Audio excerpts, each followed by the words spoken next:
Bonjour, soyez les bienvenus dans la semaine de l'écho. Cap vers la Russie. Après 3 ans de guerre et de sanctions occidentales, la croissance russe reste forte, dopée par les dépenses militaires. Cette croissance est-elle durable? Quelles en sont les limites? On en parle dans un instant. Alors que Moscou tente d'imposer son tempo à Washington, tout en poursuivant son offensive contre Kiev, le président américain prévoit l'assouplissement, voire la levée de ses sanctions contre la Russie. Que recherche Donald Trump? La sécurité européenne ou plutôt de juteux contrats? À Paris, pas question de lever les sanctions tant que la paix n'est pas réellement rétablie. Ce jeudi, les alliés européens sont restés fermes face au rapprochement entre Donald Trump et Vladimir Poutine. Que valent les sanctions européennes? L'Europe, premier partenaire commercial de la Russie, a-t-elle encore une carte à jouer? Eh bien, pour répondre à toutes ces questions, j'ai le plaisir de retrouver en plateau Alexandre Kateb, économiste et président du cabinet The Multipolarity Report. Bonjour à vous. Bonjour. Jean-Marc Siroën, professeur émérite de sciences économiques à l'Université Paris-Dauphine. Bonjour. Hubert Testard, enseignant sur l'Asie à Sciences Po et directeur de publication du média en ligne Asialist. Bonjour. Et avec nous, depuis Bruxelles, David O'Sullivan, envoyé spécial de l'Union européenne pour les sanctions. Bonjour à vous et merci d'être avec nous. Bonjour. Au moment où se négocie la fin de la guerre en Ukraine, où en est l'économie russe? On va voir quelques chiffres. La croissance, elle semble dynamique, mais elle devrait baisser cette année. Depuis 2022, l'activité est dopée par les dépenses militaires. Elle représente 40% du budget russe. Revers de la médaille, l'économie est menacée de surchauffe. La hausse des prix dépasse les 9%, 2 fois plus que l'objectif du Kremlin. Pour tenter de juguler l'inflation, la Banque centrale a dû maintenir son taux directeur à 21%, niveau le plus élevé depuis plus de 20 ans. Alexandre Kateb, quand on parle d'activité stagnante et de hausse de prix, ça n'est jamais vraiment bon pour l'économie. Peut-on craindre un risque de stagflation, de stagnation et d'inflation? En fait, la stagflation est le symptôme qu'on peut observer, mais les causes qui y amènent sont multiples. Et en l'occurrence, pour la Russie, il s'agit, comme ça a été expliqué, des conséquences d'une surchauffe économique avec des dépenses publiques qui ont fortement augmenté, notamment des dépenses militaires, qui représentent... comme vous l'avez dit, 40% des dépenses publiques. Et ces dépenses militaires ont dopé le complexe militaro-industriel qui a tiré en partie la croissance. L'autre facteur, c'est le soutien qui a été accordé par le Kremlin aux ménages et aux entreprises russes depuis le début de la guerre, à travers des crédits subventionnés, notamment à travers une revalorisation des retraites et des différents transferts sociaux, qui a permis également de soutenir la consommation jusqu'à une certaine limite. Mais aujourd'hui, effectivement, on atteint les limites de cette politique, puisque les marges de manœuvre se sont rétrécies au niveau budgétaire et au niveau monétaire, avec cette résurgence d'inflation qui est elle-même liée à cette situation de surchauffe finalement et de contrainte sur les capacités de production, sur la main-d'œuvre notamment. Eh bien, on a cette politique très restrictive de la Banque centrale qui pèse beaucoup sur l'activité hors du complexe. Oui, le fait d'élever des taux d'intérêt et qui peut de fait limiter des crédits immobiliers, voire même des investissements des entreprises, oui, autres que dans le secteur de l'armement. Absolument, et beaucoup d'entreprises se sont plaints de cette situation qui fait qu'il y a un rationnement finalement des ressources au niveau économique vers le secteur militaro-industriel, un petit peu comme ça avait été le cas à l'époque soviétique. Les mécanismes qui sont utilisés aujourd'hui sont un peu différents. Ils passent plus par des mécanismes de marché, mais le résultat est le même, c'est-à-dire un transfert de ressources et de richesses vers le secteur, vers le complexe militaro-industriel depuis le reste de l'économie. Jean-Marc Siroën, cette situation, elle illustre parfaitement les limites de ce qu'on appelle une économie de guerre. Oui, c'est tout à fait une économie de guerre. Si on regarde des conflits un peu historiques, c'était il y a très longtemps, pour la Seconde Guerre mondiale, le fait de mobiliser à la fois la main-d'œuvre par la guerre. Hein. On a besoin de soldats. Et de mobiliser l'industrie également pour la guerre, bien, ça fait qu'on va moins produire pour le civil. Alors ça va doper la croissance. On peut avoir des croissances relativement fortes dans les économies de guerre, mais on a aussi de fortes tensions inflationnistes, comme on l'a dit, puisque on produit moins pour les consommateurs, et c'est ce que l'on commence à observer aujourd'hui.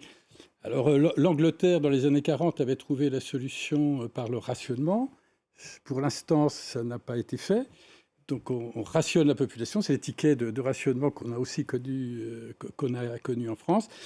La Russie choisit plutôt l'inflation. Alors, une inflation qui est certainement plus forte que ce qui est annoncé. Donc, c'est autour de 8, 9, 10%. Oui, 9%. Mais on peut penser qu'avec 21% de taux d'intérêt, le taux d'intérêt de la Banque centrale, ben c'est un taux qui, si l'inflation était à 8 ou 9%, serait beaucoup trop élevé.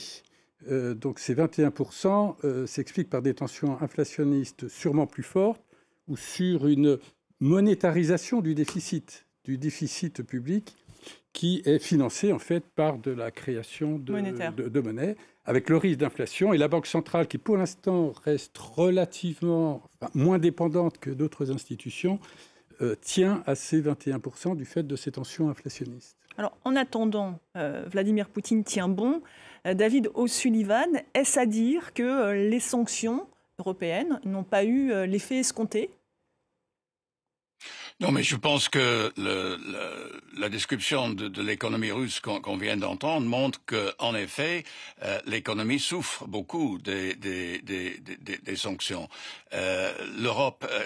La Russie était le 5e partenaire de l'Europe avant la guerre, c'est retombé en 15e partenaire maintenant, et nos chiffres d'affaires entre l'Europe et la Russie, qui étaient de l'ordre de 260 milliards avant la guerre, ce chiffre maintenant autour de 65 milliards. Donc la Russie souffre beaucoup des sanctions. Le revenu en provenance... Pardon, excusez-moi. Pardon. Continuez. Non, j'allais dire le revenu, même sur les exportations pétrolières, ont tombé de 30% en 23, de 20% l'année passée, et la Russie a été obligée de dépenser à peu près 15 milliards d'euros pour acheter des bateaux, pour essayer de contourner l'impact des sanctions, enfin, des contraintes sur le prix du pétrole. Donc vraiment, tout ça se converge. La Russie souffre beaucoup de ces sanctions. En plus, nous estimons qu'il y a à peu près 450 milliards d'euros dont l'économie russe ne dispose pas parce que nous avons gelé les avoirs, notamment de la Banque centrale. Donc tout ça montre très clairement que les sanctions ont un impact. On va y revenir dans un instant sur ces fameux avoirs russes gelés, mais d'abord, Alexandre Kateb, finalement, le fait que la Russie soit tout de même, en dépit de ces sanctions, est parvenue à vendre une partie de son pétrole en contournant ces sanctions, et même à se procurer des semi-conducteurs ou d'autres pièces détachées, qu'est-ce que ça veut dire ? Ça a permis, d'une part, d'atténuer l'impact économique de ces sanctions, et par ailleurs, peut-être, pour la Russie, de développer de nouveaux partenariats commerciaux ? Oui, en fait, le pétrole, c'est vraiment un sujet à part entière. Il faut voir que là-dessus, il y a eu un consensus au niveau des pays du G7 pour essayer de réduire les recettes pétrolières, mais de ne pas stopper les flux pétroliers. Parce qu'il en allait on va dire, de l'activité économique mondiale, et l'administration Biden, notamment, ne voulait pas provoquer une crise énergétique mondiale, à la fois pour des raisons électorales et pour des raisons de bon sens, je dirais, économique. Donc ce qui a été fait, ça a été de fixer un prix plafond du pétrole russe à $60 le baril, un prix qui a été d'ailleurs largement contourné parce qu'il y a des mécanismes qui ont permis de contourner ce plafond à travers ce qu'on appelle la flotte fantôme, etc. Tous ces pétroliers qui en fait sont sortis de nulle part, qui sont basés dans des paradis fiscaux et qui ont permis d'acheminer ce pétrole russe vers sa destination sans être soumis à ce cap. Donc là, il y a eu un mélange, on va dire, d'absence de volonté d'aller jusqu'au bout dans les sanctions et de mécanismes de contournement qui ont été mis en place et qui ont amoindri leur impact. Pour les autres produits, là, il y a eu effectivement ce contournement à travers des partenaires comme la Chine, mais aussi les pays de l'Union eurasienne, qui ont été utilisés pour importer de manière plus ou moins légale, en fait, ces composants, y compris en provenance des pays occidentaux. Ça a accru finalement ce virage asiatique de la Russie. Oui, alors effectivement, pour prolonger sur ce qui vient d'être dit, l'une des raisons pour lesquelles les sanctions, alors je partage l'avis de M. Sullivan sur le fait que les sanctions sont efficaces, elles ont un prix important pour l'économie russe, mais sans l'aide, sans l'aval des grands pays émergents asiatiques, on ne peut pas arriver à complètement rendre ces sanctions efficaces. C'est-à-dire que les possibilités de contournement sont colossales. Il y a eu un basculement de l'économie russe vers l'Asie qui est absolument impressionnant. C'est-à-dire qu'on était à 50% d'exportation russe vers l'Europe il y a 3 ans. Maintenant, on est à 12% et l'Asie est passée de 33 à 70%. C'est à peu près la même chose pour les importations. Donc, ça veut dire que les Russes ont pu se maintenir en gros leur économie grâce au soutien alors des Chinois en particulier, mais également des Indiens. L'Inde a joué un rôle très important en achetant énormément de pétrole russe. Ils ont multiplié par 15 à peu près leurs achats de pétrole russe. Et il y a un troisième pays que je voudrais mentionner ici, parce que c'est un membre de l'OTAN, qui est la Turquie. Et la Turquie elle-même a joué un rôle de contournement extrêmement efficace. La Turquie a multiplié par 4 ses achats de produits pétroliers et énergétiques russes et multiplié par 4 ses ventes de produits énergétiques à l'Union européenne. Donc, il y a un aval un peu tacite de certains pays de l'Union européenne pour finalement acheter du pétrole qui en réalité est russe, mais qui est passé par la Turquie ou qui est passé par l'Inde. Parce qu'il est moins cher. On fait la même chose en transformant des produits pétroliers russes pour revendre des produits transformés un peu partout dans le monde. Donc c'est ces mécanismes-là qui ont affaibli en fait la portée des sanctions, même si je partage l'idée qu'elles sont quand même très importantes et efficaces. Et d'ailleurs, Vladimir Poutine a lui-même concédé que les sanctions ont un impact et reconnu que l'inflation à plus de 9% était un signal alarmant. Bien sûr, quelque part, ils ne pouvaient pas ne pas le reconnaître parce que les entreprises russes le ressentent et le font savoir d'ailleurs au Kremlin et leur voix commence à porter de plus en plus.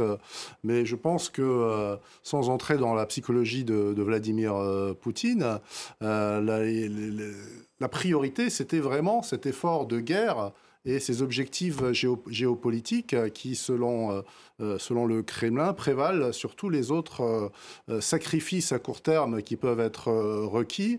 Et ce qui compte, c'est finalement cette résilience de l'économie russe. Mais pour combien de temps ? Malgré ces sanctions. Pour combien de temps ? Alors ça, c'est une véritable question. Je dirais que jusqu'à présent, ça a tenu. Si on regarde d'autres parallèles comme l'Iran, par exemple, l'Iran, ça fait à peu près 40 ans qu'il est sous sanctions. Américaine. C'est une économie bon an mal an qui tient. La Corée du Nord, 70 ans. Voilà, la Corée du Nord, 70 ans. Avec une économie qui n'est pas nécessairement florissante. Après, la différence, c'est que la Russie finalement est un acteur tellement majeur sur le plan énergétique, par exemple, que sanctionner la Russie, c'est sanctionner l'économie mondiale. Et donc, il y a des limites aussi à ce qu'on peut faire. On va y venir, mais vous parliez d'entreprises russes qui commençaient à souffrir. Il y a notamment le très emblématique géant gazier Gazprom, qui a perdu 12 milliards d'euros l'an dernier et envisage de réduire d'environ 40% le personnel de son siège social. Ça voudrait dire 1500 suppressions de postes. C'est quand même un symbole. Oui, c'est un symbole. Parce qu'effectivement, il y a eu une baisse de la production et une baisse des exportations, notamment vers l'Europe. Et on ne peut pas réorienter cette production du jour au lendemain vers d'autres destinations. Même si là, il y a des projets, par exemple, le gazoduc Power of Siberia 2, qui va être construit dans les années à venir et qui va acheminer beaucoup plus de gaz naturel vers la Chine. Mais effectivement, c'est une entreprise qui a souffert de la guerre et des sanctions, indéniablement. Jean-Marc Siroën, combien de temps l'économie pourra-t-elle fonctionner ? Combien de temps les Russes soutiendront-ils Vladimir Poutine ? Oui, c'est une question 70 ans, 40 ans. Il ne peut pas y avoir de réponse précise. Mais on a quand même l'impression aujourd'hui que la Russie est arrivée au bout de ce qu'elle pouvait faire pour s'adapter justement à cette économie de guerre, dont les sanctions.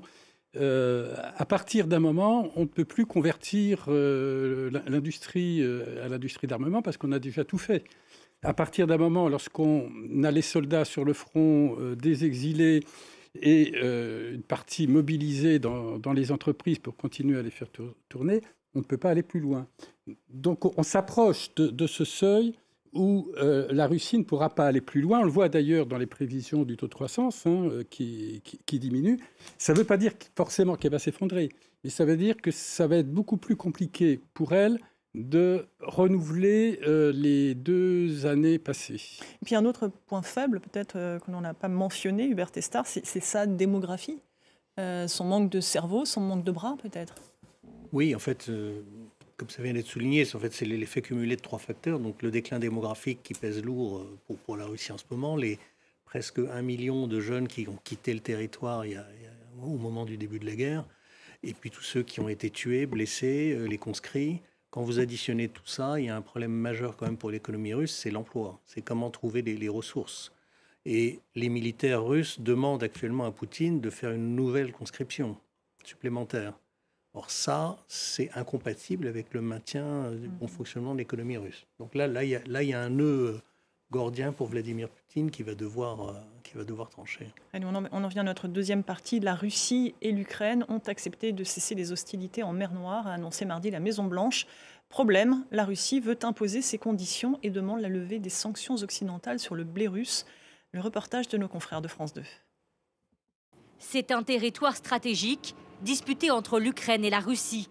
La mer Noire, une zone au centre des hostilités. Mais Moscou et Kiev viennent d'accepter un cessez-le-feu. Concrètement, les 2 pays s'engagent à stopper les attaques sur les navires dans la zone et à ne pas utiliser les bateaux commerciaux pour des objectifs militaires. Depuis le début du conflit, la mer Noire est un enjeu majeur pour les 2 armées. Pour le président ukrainien, ce cessez-le-feu va dans le bon sens. Il est trop tôt pour dire que cela fonctionnera, mais ce sont les bonnes réunions, les bonnes décisions, les bonnes mesures. Après cela, personne ne pourra accuser l'Ukraine de ne pas s'orienter vers une paix durable. Mais pour mettre en place un cessez-le-feu, le Kremlin réclame la fin des restrictions sur l'exportation de ces céréales. Les États-Unis, qui jouent le rôle d'intermédiaire dans les négociations en Arabie Saoudite, y sont plutôt favorables. La Russie pourrait donc potentiellement à nouveau bénéficier des marchés mondiaux pour exporter ses produits agricoles et engrais. L'accès aux ports étrangers pourrait aussi être facilité. Des mesures qui vont trop loin, selon certains experts à Washington. Il semble y avoir un schéma où l'administration Trump est trop pressée d'offrir des concessions à la Russie. Et si c'est le cas, il n'y a aucune chance que cela mène à un cessez-le-feu global, parce que Poutine, lui, veut continuer à progresser sur le terrain. D'autres discussions sont aussi prévues pour mettre en place le cessez-le-feu de 30 jours sur les infrastructures énergétiques. Le président ukrainien n'a pas exclu l'intervention d'un pays tiers dans les futures négociations.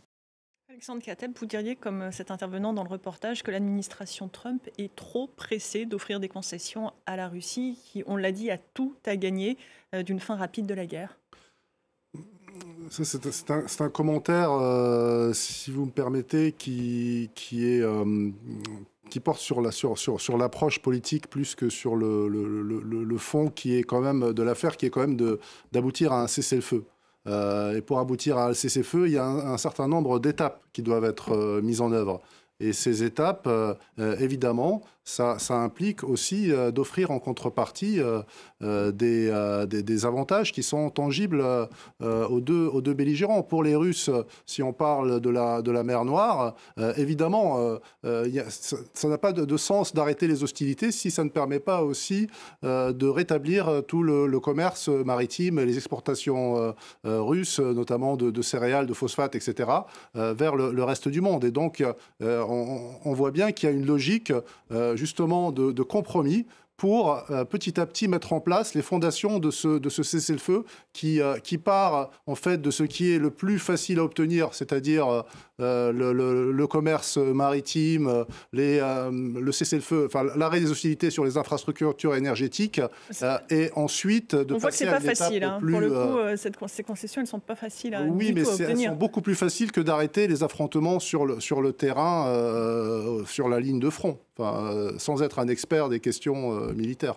Pour le coup, les deux parties s'accusent de ne pas respecter ce cessez-le-feu sur oui, les c'est certain, mais électriques. c'est certain, mais le problème, c'est comment aboutir à ce cessez-le-feu global. Comme on ne peut pas y aboutir, je dirais, on ne peut pas faire un grand soir et régler tous les problèmes d'un coup, il faut y aller par étapes. Et je pense que même le président Emmanuel Macron, hein, si vous vous en rappelez, avait soumis cette idée d'aller par étapes et de commencer par les infrastructures, le commerce, etc., et d'aboutir après. David O'Sullivan, j'aimerais vous faire réagir sur ce point et peut-être sur l'autre condition qui est voulue par le Kremlin, qui est le rétablissement de la connexion des banques suisses, des banques au système de transfert interbancaire SWIFT. Oui, mais de toute façon, on est très perplexe devant les demandes russes parce qu'il n'y a jamais eu des restrictions sur les exportations agricoles ou même des phosphates. Il n'y a pas de restriction. Nous avons des sanctions, nous n'importons plus. Mais on n'a jamais essayé d'empêcher la Russie d'exporter vers les autres pays. Il n'y a aucune restriction, aucune sanction occidentale sur les exportations agricoles. Donc, le seul obstacle, c'était la guerre dans la mer du Nord. Dans la mer Noire, excusez-moi. Et donc, c'est là où la Russie a tout à gagner si les Ukrainiens cessent leurs attaques, parce que c'était ça qui bloquait les exportations. Sur la question de rejoindre le système SWIFT de messagerie financière, il demande ça pour une banque qui n'a jamais travaillé dans le domaine agricole. Et il y a plein de banques russes qui continuent à pouvoir accéder. On n'a pas banni du système SWIFT l'ensemble des banques russes, et la Russie a toujours pu exporter ses produits. Donc, à mon avis, cette demande sur une banque particulière est un test pour essayer d'obtenir plus ce qui est nécessaire. Je comprends l'idée que même dans un cessez-le-feu intermédiaire, il faut que les deux parties s'y retrouvent, mais le grand gain pour la Russie, c'est que les Ukrainiens cessent d'attaquer les infrastructures et les bateaux. Et les nouvelles conditions, enfin les conditions supplémentaires que les Russes ont ajoutées après coup, et d'ailleurs qui d'après tout le monde a un peu étonné les Américains, n'ont strictement rien à faire avec la réalité de l'enjeu. C'est très pure curieux. mauvaise foi de la part des Russes? C'est à mon avis une tentative de forcer la main et d'obtenir un relâchement de certaines sanctions que nous les Européennes nous avons contre l'infrastructure financière russe, parce que sur le fond nous n'avons jamais bloqué ni cherché à bloquer les exportations des produits agricoles vers d'autres pays que les pays qui avaient des sanctions.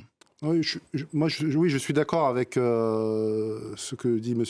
O'Sullivan concernant le fait que la Russie veut quelque part forcer la main, mais parce que, en fait, le nœud gordien du problème et des sanctions sur la Russie, ça passe par SWIFT. SWIFT, c'est vraiment le mécanisme central qui a permis d'isoler les banques russes et les institutions financières russes du système mondial. Et effectivement... Pas toutes, mais à quelques exceptions près. Notamment, ça a été durci par l'administration Biden en décembre 2024. Et effectivement, s'il y a une concession que la Russie veut arracher pour aller plus loin, c'est vraiment de rétablir l'accès au système SWIFT pour la plupart de ces banques. Alors, elle utilise peut-être cette question du commerce en mer Noire pour aller plus loin. C'est une tactique de négociation. Hubert Testard, j'aimerais vous entendre sur cette soudaine embellie entre Washington et Moscou. C'est quoi la priorité de Donald Trump? Ça n'est clairement plus la sécurité européenne, c'est de faire des deals, c'est des contrats juteux? C'est très difficile de comprendre la stratégie de Donald Trump d'une façon claire. Enfin, moi je la vois comme étant simplement une logique de rapport de puissance entre puissance impériale, donc la puissance impériale américaine s'adressant à la puissance impériale russe et la puissance impériale chinoise pour se partager le monde. Et donc dans cette logique-là, ce qui se passe avec l'Ukraine est tout à fait secondaire pour Donald Trump. S'il veut la paix, c'est effectivement pour pouvoir faire des deals et pour faire autre chose. Et donc, effectivement, il a déjà fait des concessions absolument majeures avant même d'entamer la moindre négociation avec les Russes. On voit bien qu'on n'est pas dans une logique de rapport de force de négociation. On est dans une logique, on se débarrasse d'un problème le plus vite possible pour passer à autre chose. Et d'ailleurs, Vladimir Poutine vante le potentiel du marché russe. Il se déclare prêt à des deals avec les entreprises américaines. Il fait miroiter des deals qui, en fait, sont des deals de long terme. Donc, il ne faut pas non plus... c'est plus un miroir aux alouettes qu'autre chose. Parce que quand on vous propose de partager l'exploration des terres rares en Russie, ça, c'est des projets... Voire en Ukraine. Voire dans la partie de l'Ukraine contrôlée par les Russes aujourd'hui, oui, effectivement.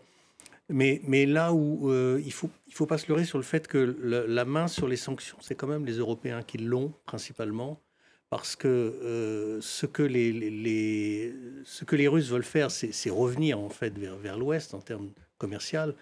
Mais l'Amérique n'a jamais compté dans tout ça. L'Amérique a toujours été marginale en fait dans les relations commerciales avec la Russie. C'est l'Europe. Ça veut dire que vous ne croyez donc pas... c'est l'Europe qui a la main et qui peut poser ses conditions, à mon avis. Mais vous ne croyez pas à un retour d'ExxonMobil dans le gisement de Sakhaline ou des explorations gazières et pétrolières dans l'Arctique? Si, ça peut se faire. Enfin, il faudrait que Poutine relâche les 4,6 milliards de dollars qu'il a pris à ExxonMobil. Je ne sais pas s'il est prêt à le faire. On verra. La Russie pourrait fournir une petite centrale nucléaire pour une mission sur Mars prévue par le milliardaire et PDG de SpaceX, Elon Musk, a déclaré l'envoyé de Vladimir Poutine pour la coopération internationale, Kirill Dmitriev. Cette coopération spatiale, ou encore, je ne sais pas, des routes commerciales dans le Grand Nord, qu'est-ce que ça vous inspire ?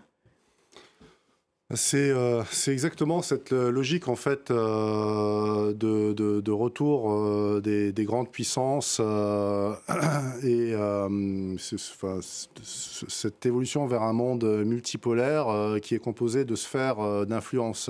Je crois que c'est vraiment ce qu'on a vu avec Trump qui veut mettre la main sur le Groenland, qui a réussi à faire sortir les Chinois du canal de Panama, enfin de la société qui gère le canal de Panama qui a été racheté par BlackRock. Et donc, américain. Oui, c'est une nouvelle doctrine Monroe. Et dans le cadre de cette nouvelle doctrine Monroe, eh bien, le président Trump, finalement, s'accommode de ce que les autres grandes puissances peuvent avoir comme ambition dans ce qu'elles estiment être leur précaré. Que l'on ressente ça comme quelque chose d'injuste ou pas, pour Donald Trump, ce n'est pas quelque chose qui est quelque part, enfin, qu'il prend en considération. En tout cas, une fin éventuelle des sanctions américaines sur la Russie, ça pourrait être une sacrée bouffée d'air frais pour la Russie ? Oui et non, parce que justement, comme on vient de le dire, il n'y avait pas grand-chose entre la Russie et les États-Unis. Je voudrais revenir sur ce qui a été dit et faire un rappel très vite.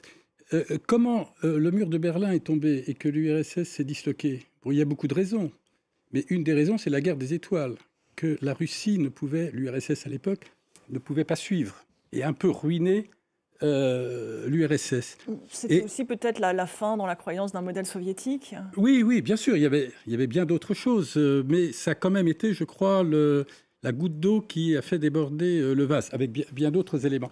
Là, la stratégie de Trump est l'inverse de celle de Reagan. C'est-à-dire qu'il surestime la puissance russe, et Poutine fait tout pour accroître ce sentiment que c'est lui qui a la force, c'est lui qui a la puissance, alors que Reagan avait fait exactement l'inverse. Je pense que la Russie n'est plus un grand empire, et c'est bien le problème. Ce qu'il voudrait le redevenir, et il ne l'est plus. Sa part dans la production mondiale est très minime. L'Union européenne, c'est 10 fois le PIB russe. Et il n'a plus vraiment de grand empire. Alors son grand empire, si, c'est les pays voisins. C'est là où il est dangereux, où il reste dangereux. Mais le traité d'égal à égal avec les États-Unis et la Chine, je pense que ce n'est plus tout à fait vrai. Alexandre Kateb, la Russie un nain économique, vous êtes d'accord? Non, je ne pense pas. J'ai pas dit un nain. entre guillemets. Je ne pense pas qu'on puisse dire ça. En fait, si on regarde de manière brute les ressources énergétiques, les ressources minérales de la Russie, le simple fait d'avoir ce territoire qui s'étend de l'Europe à l'Asie et jusqu'à, on va dire, à l'Asie du Sud, hein, c'est quelque chose qui donne à la Russie une profondeur stratégique. Donc on ne peut pas dire que la Russie est un acteur mineur et qu'elle sera jamais un acteur mineur compte tenu de ces paramètres-là. Après, le fait que son économie peut-être n'est pas au niveau où elle aspire à l'être, c'est à la fois une source de vulnérabilité pour la Russie, mais c'est aussi une source de vulnérabilité pour le reste du monde, parce que personne n'a intérêt à une implosion de la Russie, comme ça a failli se passer en 1998, quand il y a eu le défaut sur la dette russe, et que là, le risque, c'était que la Russie se désagrège totalement, et que, par exemple, les armes nucléaires russes se retrouvent disséminées auprès d'organisations étatiques ou non étatiques, et là, ça aurait été le chaos le plus total. Enfin, la situation de risque aurait été infiniment supérieure. Hubert Testard, ce rapprochement éventuel entre les États-Unis et la Russie, est-ce qu'il pourrait remettre en cause ce pivot asiatique, cette réorientation du commerce avec l'Asie? Je ne crois pas. Je ne crois pas parce que le pivot est déjà très avancé. Les liens avec la Chine sont forts. Alors, ils ne sont pas sans équivoque. On parlait de Power of Siberia 2, par exemple, qui est un projet considérable, mais qui n'est pas encore signé, en fait, avec la Chine. Donc, il y a quand même des négociations parfois assez compliquées entre les deux pays. Mais Poutine n'a aucune raison de se mettre dans les mains des États-Unis contre la Chine. Ça n'a pas de sens dans sa logique à lui. Ce qu'il est prêt à faire, c'est à faire preuve de bonne volonté, au moins théorique, sur un certain nombre de deals possibles pour conserver la main sur Donald Trump. C'est ce qu'il s'emploie à faire assez activement en ce moment. Mais l'économie russe, elle est maintenant très dépendante de l'économie asiatique et chinoise en particulier. On le voit sur tous les marchés russes. L'automobile, par exemple, toutes les places sont prises par les Chinois et par les Russes eux-mêmes, d'ailleurs. Qui ont pris d'ailleurs la place des marques françaises. Tout ce qui est électronique, c'est également les Chinois. Donc revenir sur ces marchés pour les Américains sera de toute façon très difficile. Alors on en vient à notre troisième et dernière partie. Dans l'immédiat, les Européens restent unis. Ce jeudi, les alliés de l'Ukraine ont exclu toute levée des sanctions, envisageant même de les renforcer afin d'accentuer la pression sur la Russie pour la contraindre à une véritable paix. Écoutez Emmanuel Macron. En termes de soutien de court terme à l'Ukraine, nous avons aussi acté de manière unanime le fait que le temps n'était pas à la levée des sanctions, quelle qu'elle soit. Et il ne saurait y avoir une politique de levée des sanctions avant que la paix soit clairement établie. Nous avons donc pour intention de maintenir la pression économique, en particulier sur les flottes fantômes, sur aussi certaines capacités industrielles. Nous allons continuer à nous mobiliser sur ce point. David O'Sullivan, dites-moi si je me trompe, nous en sommes à notre 16e train de sanctions européennes contre la Russie. L'Europe est le principal partenaire commercial de la Russie. L'Europe a-t-elle encore une carte à jouer ? Nous sommes plus le plus grand partenaire, mais nous l'avons été. Et c'est précisément cette perte, comme d'autres intervenants viennent de le dire, qui fait mal à la Russie. Et les Américains avaient très peu de commerce avec la Russie, à peu près 35 milliards, descendu maintenant à 3 milliards, mais nous on était à 265 milliards de commerce avant la guerre. Donc l'Europe, c'est vraiment le partenaire recherché par la Russie, d'où le pouvoir de nos sanctions. Les 16 paquets nous ont permis maintenant de sanctionner, nous avons diminué de 75% nos échanges commerciaux avec la Russie. Ça fait mal. C'est une marché perdu pour le gaz et pour le pétrole, où les prix étaient plus élevés qu'ailleurs. Donc, nous n'avons, à mon avis, il y a encore toujours moyen de renforcer, d'améliorer, de boucher des trous, de faire face à des faiblesses dans nos sanctions, mais déjà les 16 paquets qu'on a adoptés et les sanctions les plus importantes que nous avons jamais imposées sur un pays tiers. Donc c'est vraiment très impressionnant l'étendue et l'impact de nos sanctions. Et comme vient de le dire Monsieur Président Macron, c'est un levier très important. Monsieur Poutine souhaite avant tout, la levée de nos sanctions, c'est très clair. Il a demandé ça aux Américains. Marco Rubio, à la sortie de la réunion à Riyad, il y a maintenant à peu près 3 semaines, a dit « les Européennes doivent être à la table parce que quand même, ils ont aussi des sanctions. » Donc, savoir que pour la Russie, la levée des sanctions européennes est quelque chose de très recherché. Et nous devons maintenir nos sanctions jusqu'au moment où c'est vraiment, on peut les changer pour une solution qui garantit une paix soutenable et surtout la souveraineté et l'existence de l'Ukraine. À l'inverse, David O'Sullivan, ces sanctions européennes, elles ont également un coût économique important pour l'Europe, qui a dû se sevrer des énergies russes bon marché et qui aujourd'hui est entraînée dans une guerre commerciale très coûteuse lancée par Donald Trump. Finalement, est-ce que l'Europe n'est-elle pas en train de perdre sur tous les tableaux ? Non, mais je pense que la Russie l'Europe était un partenaire important pour la Russie. La Russie était un marché moins important pour nous, franchement. Et je trouve, dans mes discussions avec l'industrie européenne, a perdu énormément en compétitivité. Notamment face à des Américains qui en plus subventionnent largement leur industrie avec des coûts énergétiques qui ont flambé, c'est dramatique. Le coût de l'énergie est certainement un point important sur lequel nous travaillons, mais les prix se sont quand même fortement baissés. Il y a eu vraiment un moment très difficile juste après le lancement de la guerre par la Russie, mais de toute façon... Précisément, comment dans ce contexte, comment l'Europe peut-elle regagner en compétitivité dans ce contexte ? Bon, mais il faut continuer la transition verte, la transition vers d'autres énergies. Nous avons diversifié la livraison de notre énergie. On achète beaucoup plus d'autres pays, donc on dépend presque pas du tout plus maintenant sur la Russie et je pense qu'il y a personne qui pense qu'on va retourner vers cette dépendance parce qu'on voit l'utilisation politique qui peut en être faite et puis nous lançons maintenant, regardez ce qui se passe en Allemagne où il y a 1000 milliards de dépenses, donc c'est une relance économique considérable et l'investissement que nous allons faire dans la défense, si c'est fait intelligemment, ça peut avoir aussi un impact important. Il y a aussi, bien sûr, le débat sur le rapport Draghi, sur le rapport l'État, sur la simplification, sur réduire le fardeau sur l'industrie. Donc, il y a toute une série de mesures qui s'attaquent à ce problème de compétitivité. Mais je ne pense pas du tout que ce soit nos sanctions sur la Russie qui soient vraiment la raison pour laquelle on a un problème de compétitivité. Alexandre Kateb, ce plan de réarmement européen que vient d'évoquer David O'Sullivan, la possibilité de déroger aux règles européennes, l'annonce d'un grand plan d'investissement allemand, est-ce que ça peut permettre à l'Europe de regagner en compétitivité ?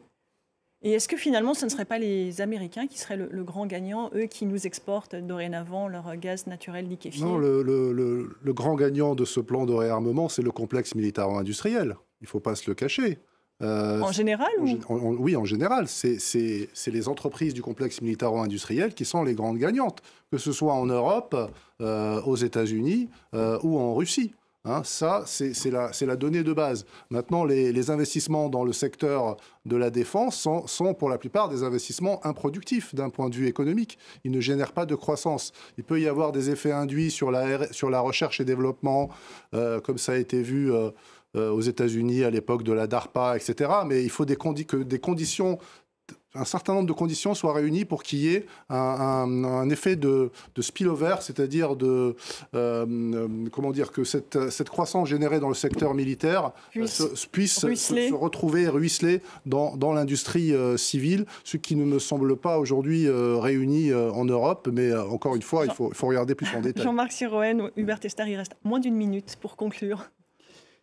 Oui, je pense qu'on est dans une situation où la Russie essaie de montrer une force qu'elle n'a pas tout à fait et que les Occidentaux restent aussi un petit peu complexés.